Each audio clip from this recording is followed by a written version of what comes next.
Welcome to the weekly time trails showcase. The first time trail combo of this week is located in Siena, and we're going back to the 60s to drive with the Osprey. The current world record is set by Nico Minardi.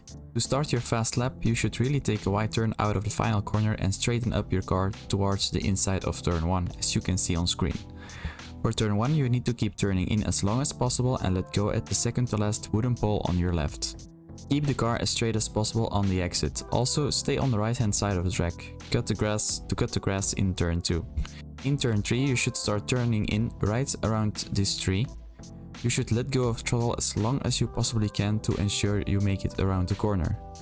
Again, you should straighten out your car as soon as possible to get a good exit speed. For following this section, keep your car on the right hand side of the track, trying to get one wheel into the dirt. For turn 5, go all the way to the outside and lift slightly before or slightly after you start turning in. Whatever floats your boat. Get as close to the inside as you need to straighten out your car for the next turn. The next section is the hardest. You want to do a small flick towards the right and stay in the middle of the track for the next corner. Next up is a long lift and a long left-hander, so you get as close to the dirt as possible and keep your car in the middle to set up the next turn again. The second to last turn is another hairpin in which you need to lift long again before going back on throttle. For the final turn, you want to hug the inside but straighten out your car ASAP for maximum speed on the straight. The second combo of this week is the same as last week. We are back at Maple Ridge with the super lights, so I'm not going to go very in depth on this track since we covered it last week. The current world record is held by Paulo, who improved in his time of last week. The key point to remember is that you need to be clean on your steering in this first sector and really hug the insides. The middle sector are some faster corners in which your momentum needs to be kept. Also, avoid hooking up with this curb because it will unsettle your car. The final sector are two hairpins and an important exit towards the main straight. Both hairpins require you to brake quite hard, and you also need to hook up with the dirt on the insides here. It is really important to stay on the inside of the hairpins since it saves you a lot of time. After the second hairpin, straighten up your car to come out just next to the barrier on your right hand side, to set up your entry for the second to last corner. If you are aligned correctly, you should be able to keep a lot of your speed to get up and over the grass bump right next to the CCD on your left hand side. As always, straighten up your car on the exit to maximize your speed, especially important while you are going onto a straight. While going through the final corner, try to stay a bit to the right of the middle of the track. Again, cut the corner on the inside. Be careful though to not cut the track too much because it will lose you some time. For more information on this hot lap, you can click the card on the top to see how I covered it in the last weekly time trails video.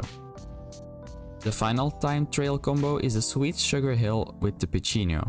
The current world record is set by Nico Minardi once again. The setup for your hot lap does not require a specific approach. Turn 1 though makes or breaks your lap. You want to set up your back right wheel to align with the edge of the curb so that once you start turning in, you get that extra rotation and you can cut into the dirt. This gives you extra rotation. Ideally, you want your back right wheel to touch the grass a little bit right after you turn in. Short after that, you want to let go of throttle and quickly go back on throttle.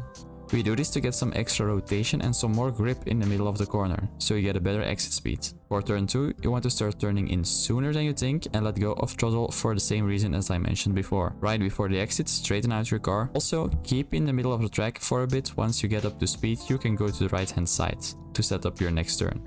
Around the hay bales on your left, you want to start turning in for turn 3. Remember, this is a long corner. Ideally, you want to take it without lifting.